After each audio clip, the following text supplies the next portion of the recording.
نحمدہ ونصلی علی رسولہ الکریم اما بعد۔ محترم ناظرین، ہمارے معاشرے میں دو لفظوں کا بہت زیادہ استعمال ہوتا ہے، عقیدہ اور عمل۔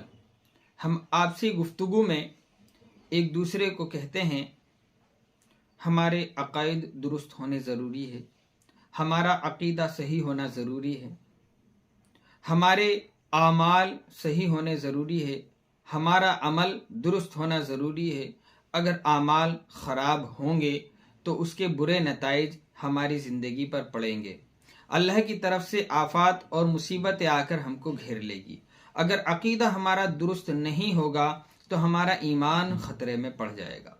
تو آج کا ہمارا سوال یہ ہے کہ آخر عقیدہ اور عمل کا آپس میں کیا تعلق ہے؟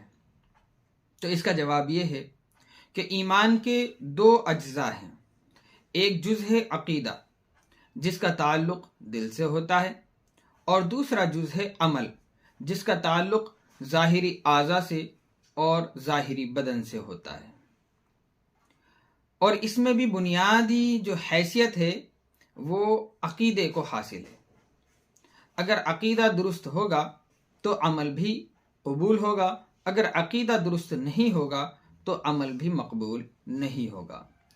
اس کو ہم آسان مثال سے سمجھ سکتے ہیں، جس طرح ہماری زندگیوں میں ہمارے رقم جمع کرنے کی جو ترتیب ہے وہ یہ ہوتی ہے کہ ہمارے پاس بینک وغیرہ کی کتاب ہوتی ہے، اس میں ہم اپنی رقم جمع کرتے ہیں۔ تو آپ اس کو ایسے سمجھے کہ بینک کی کتاب ایک عقیدے کی حیثیت رکھتی ہے۔ اگر آپ کی بینک کی کتاب اس پر نام پتہ سب درست ہوگا، اکاؤنٹ نمبر درست ہوگا، تو آپ جو بھی رقم جمع کریں گے تو وہ ساری کی ساری آپ کے کھاتے میں جمع ہو جائے گی۔ اگر آپ کے پاس بینک کی کتاب نہیں ہوگی اور آپ بینک میں تھوڑی تھوڑی رقم جمع کریں گے تو وہ قابل قبول نہیں ہوگی، اور اگر آپ نے جمع بھی کر دی تو بعد میں آپ کو وہ رقم واپس نہیں ملے گی، کیونکہ آپ کے پاس بینک کی کتاب نہیں ہے۔ اسی طریقے سے معاملہ ہے عقیدے کا، کہ تمام کے تمام عقائد درست ہونے ضروری ہے، تبھی آپ کے اعمال آپ کے کھاتے میں چڑھیں گے۔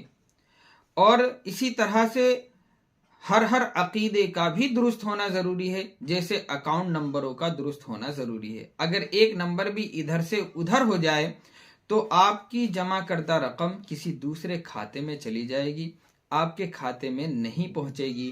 اسی طریقے سے اگر آپ کا کوئی بھی عقیدہ خراب ہو گیا تو آپ کا عمل بیکار ہو جائے گا، آپ کے سارے اعمال ضائع ہو جائیں گے، اکارت ہو جائیں گے۔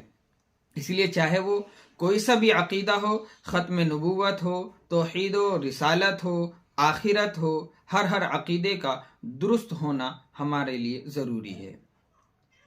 مثال کے طور پر اگر کوئی بندہ جو مسلمان نہیں ہے اور وہ مسلمانوں جیسے اعمال کرتا ہے، مثلا روزہ رکھتا ہے یا رسمی طور پر نماز وغیرہ ادا کر لیتا ہے، تو وہ اعمال تو کر رہا ہے، لیکن عقیدہ نہ ہونے کی وجہ سے اس کے اعمال سارے کے سارے بیکار ہو جاتے ہیں، وہ صرف محض رسمی طور پر ادا کیے جاتے ہیں۔ اس لیے عقیدے کا درست ہونا سب سے پہلے ضروری ہے، اور اس کے بعد میں اعمال کا نمبر آتا ہے۔